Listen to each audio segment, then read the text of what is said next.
Hey YouTube, what's good? Hope we're all doing very well. Welcome back to another video here on our channel. I'm a FIFA Analyst, and today we are going to be kind of talking to you and answering some questions with regards to custom tactics, post-patch gameplay, all that sort of stuff that I know a lot of you guys have got some questions about, which hopefully we can answer that for you today. Thank you for the recent support on the videos as always. If you are new here and you haven't subscribed, please do hit that subscribe button. It really does help us. And come on over to the Twitch stream, twitch.tv/FIFA Analyst. If you want any answers, that's kind of your best place to go and get them. This video is sponsored by Samsung, so a massive thank you to them for that. We'll talk more about Samsung later on in the video.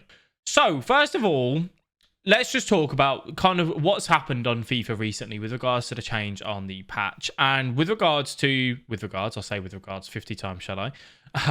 With regards to the fact that the game now feels slower. And that's obviously, if you haven't seen the post-patch video where I talk about the reasons why and the changes to the game and so on because of those changes.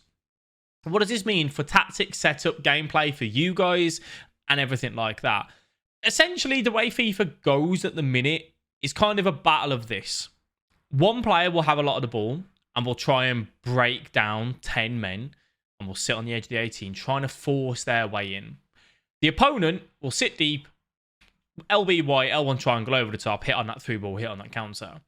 And this can be difficult to play against. It can be, frustrating because you feel like you've got the ball, you generate chances, you get a shot off, it gets blocked, goalkeeper saves it, and then the opponent just hits a through ball and bang, goal.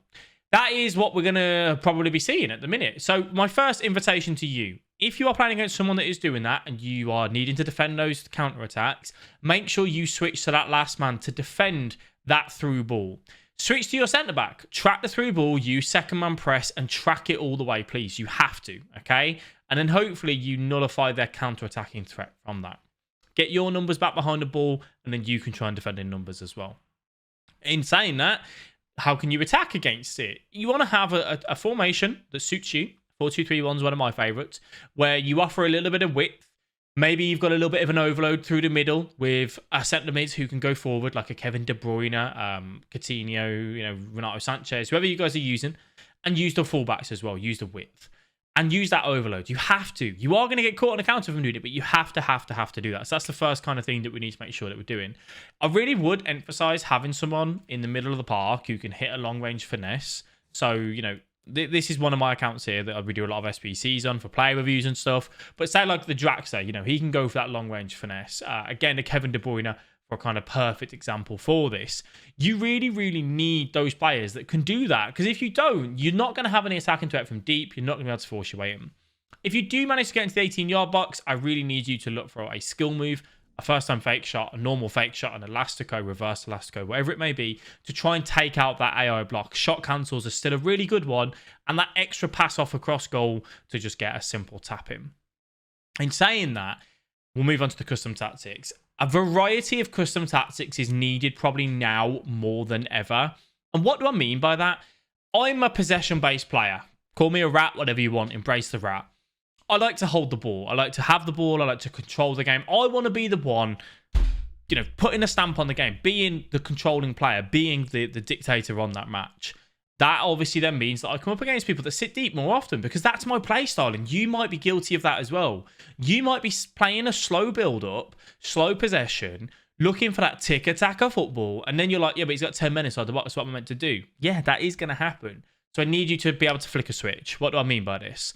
You can run your 4-2-3-1 possession like I have here. These are the custom tactics. But if there is an opportunity for you to counter-attack and the opponent does not play a switch to it, you must take it. You must go for it. If you can attack with, 3 attackers and he's got, 3 defenders, that's a good chance for you to try and get through. One mistake from him and you overload and you have that extra man. We have teamed up with Samsung to look at their SSD range for you guys and for myself. Samsung sent us out a 980 Pro 1TB, which I used myself, and we did give one away to one of you lucky winners recently. They are the only SSD manufacturer to make everything in-house, which means that they have the most reliable quality control, which also they're known for their reliability in general. The 980 Pro 1TB is compatible with PS5, as upgrade storage is one of the fastest options on the market, which means that you can install Warzone, FIFA, Fortnite, whatever games that you may need on your PS5 with no worries about hard drive space.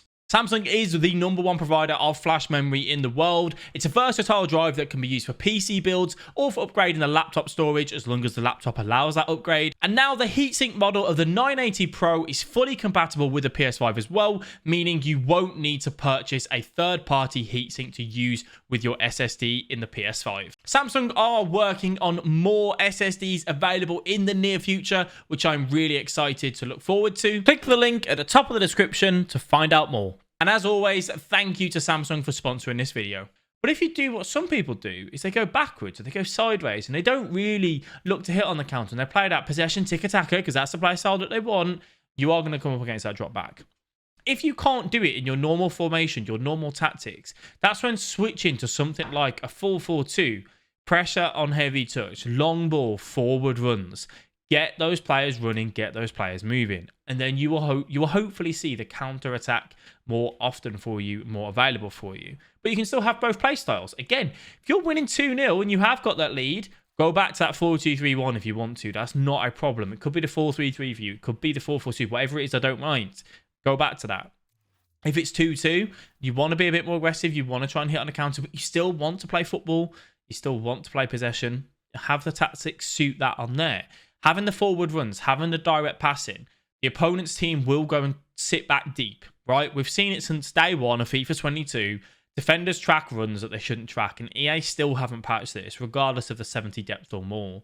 So that in itself also can be guilty of allowing the opponent's play drop back more or sit deep more because you have forward runs or direct passing on that they track the runs all the way to their 18-yard box. So if you feel that's happening to you too frequently and you see the defenders dropping back so deep, maybe change it to balanced. That manipulates the custom tactics in that way. The only other way that then they would be, sitting so deep is because they do have drop back on. So you might need to change a couple things there. But again, a variety here in the custom tactics. The 4-3-2-1, I actually feel is very solid again right now. And we'll go into the 4-1-2-1-2 narrow in just a second. But I spoke about this in the last tactics video we did recently. Press after possession loss, long ball, forward runs. This works really well for me to be really aggressive in through the middle and be available for us. So do look at this as an option for you as well. I do use the balanced 4-1-2-1-2 narrow. So this is something that we spoke about weeks and weeks and weeks ago from Michael Fisher, which works really well because it counterattacks in the attacking way of a 4-1-2-1-2, but it defends in a 4-4-2. If you find that you are playing against this 4-1-2-1-2, it's probably because you're playing against the 4-4-2 defensively. It's so hard to break down because that centre attacking mid isn't on stay forward. He slots into left mid, and then they are so disciplined defensively, and it allows you obviously to defend really well, but then have that 4-1-2-1-2 narrow in that attack as a really, really viable method for you as well. But that 4-1-2-1-2 still works really good right now, post-patch. I think a lot of people are playing it, so they're kind of counteracting each other out in a certain sense.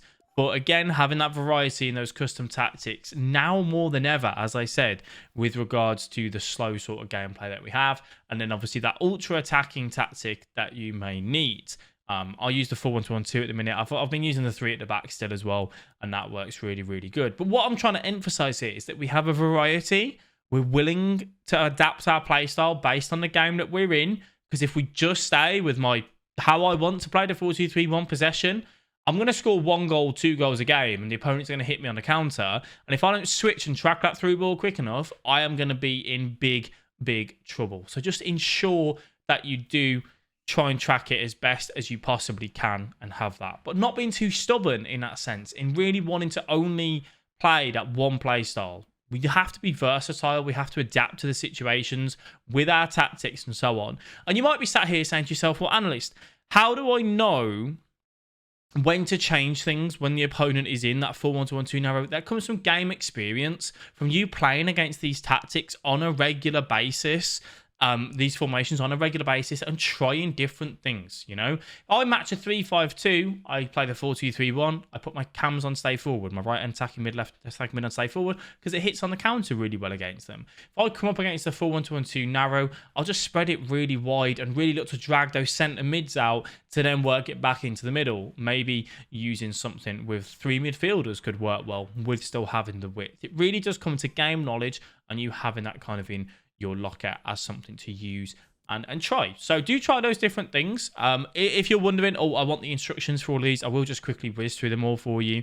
Getting behind, stay forward on the striker, getting to the box with the cross on a right attacking mid, left attacking mid, balanced on that centre attacking mid, cut passing lanes, stab it while attacking on both CDMs, and then I do have balanced fullbacks. Another one, if you're finding that your fullbacks are really pushing up, or maybe too wide, obviously just make sure they're not on step up, and make sure that they're not on overlap. If you have them on overlap, they do stick wider, which obviously then pulls your centre backs to be further dragged out, which can leave you open for the through balls in the middle. For the 4-4-2, the instructions, balanced, balanced, balanced, balanced, stay back while attacking for Petit, cover centre, balance my right centre mid, cover centre, and then stay back while attacking on both fullbacks. Nice and simple there. The 4-3-2-1, getting behind, stay central, stay forward on all three of them. Stay back while attacking, cover centre for the middleman, cover wing, balanced on the others, and then balanced overlap for the fullbacks. And then for the 4-1-2-1-2, the other one that I've been using, come back on defence, balanced, getting behind, balanced, don't put them on stay forward, cut passing lane, stay back while attacking, cover centre on the CDM. For the left CDM, balanced, cover centre, and then get forward, get into box cross, cover centre. I run cover centre on those right centre mid and left centre mid because I'm happy to give up the wings. I don't want them going through the middle. And then overlap on the right back and the left back. And that is what I run, and that is what works for me. So you guys let me know if you have any questions that I haven't answered here. I hope I have. I hope I've covered quite a lot of things for you there with regards to tactics and changes that you may want to make. As always, thank you for watching the video, and thank you to Samsung for sponsoring this video. I will catch you guys in the next one. Bye-bye.